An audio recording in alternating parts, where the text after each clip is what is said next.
Енді біз де жораны білеміз, салықты білеміз, бәріміз бір қазақпыз. Бірақ енді бір қазақ болғанмен де әр жердің бір әртүрлі өзіндік бір ерекшеліктері бар. Если біздің ерекшелігіміз артық болып жатса, оны көресіздер. Кем болып жатса, тағы да оны көресіздер. Енді құдалық болғаннан кейін біз уже ағайын боламыз. Ертең бір-біріміздің нанымызды бөліп жейтін туысқан боламыз. Сондықтан енді барымызды асыра біліңіздер, жоғымызды жасыра біліңіздер дейді. Енді ешқандай жоқшылық жоқ деп ойлаймын. Барлық сіздердің ойларыңыздан шығамыз. Қазір келінді тұрғызып салмайды, сырғаны отырғызып салады. Инабатты, ибалы болсын деп. Сондай Таңшолпанымызға арнайы тіктірген көрпеше, сол көрпешені отырғызу салты бізде Дәрия сіңіліме беріледі. Жеңгелері жоқ емес, жеңгелері бар. Жеңгелерім екеуі кішкентайлы болып қалды, алыс жыл болғаннан кейін келген жоқ. Біреу билетін өткізді тығыз шаруамен. Сондықтан бізде барлық рәсімді апалары жасайды. Оған ешқандай айып етпеңіздер.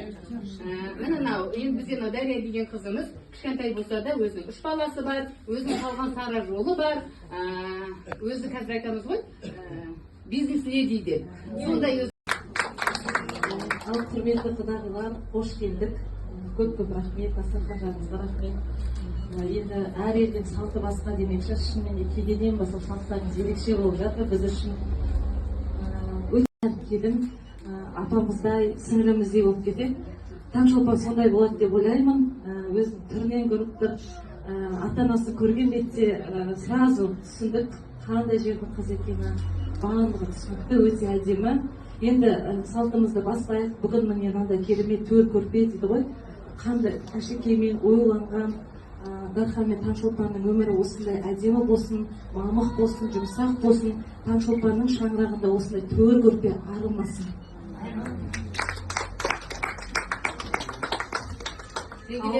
Сымыра деп жеңгелеріңізден рұқсат сұрап, Таңшолпанымызды төр көрпесіне отырғызайық.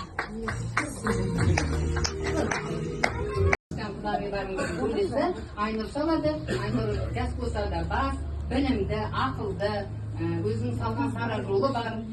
Сондай бір үйдің келіні, сондай адам. Нұх пайғамбардың кемесін осы түнде үкі алып жүрген екен. Этнограф ғалымдардың жазбаларына сүйенсек, осы үкі алып жүрген екен. Содан кейін біздің пайғамбарымыз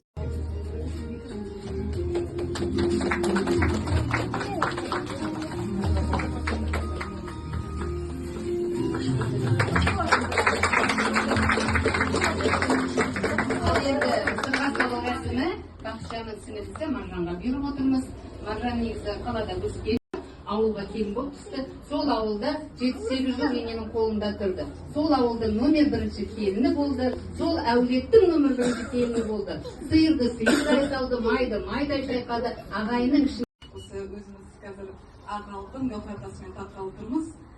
Гауһар тастай жарқырай берсін, жолы ақ болсын, келбетіне Алланың бір жаусын. Үлкен салихалы әжелердің жолын берсін, бақытты болсын. Енді ұрпақ бісміллә деп сырғасын тағайын.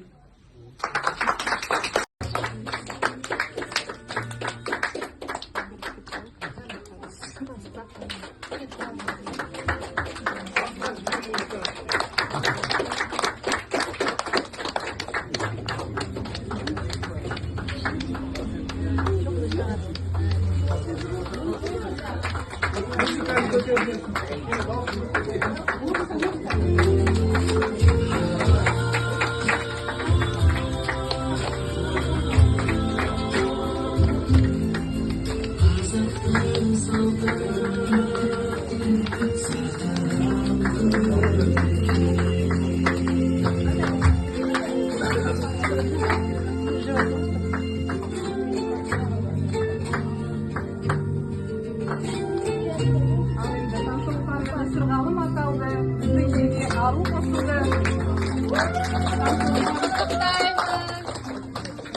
Өзінің атыңа сай, таң нұрындай, шолпан жұлдызындай жарқырап, келгенің қадамы құтты болсын.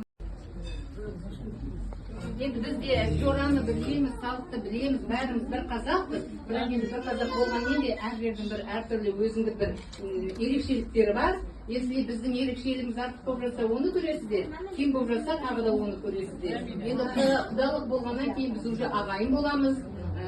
ертең бір-біріміздің нанымызды бөліп жейтін туысқан боламыз. Сондықтан енді барымызды асыра біліңіздер, жоғымызды жасыра біліңіздер. Енді шынында жоқшылық жоқ деп ойлаймын. Барлық сіздердің ойларыңыздан шығады.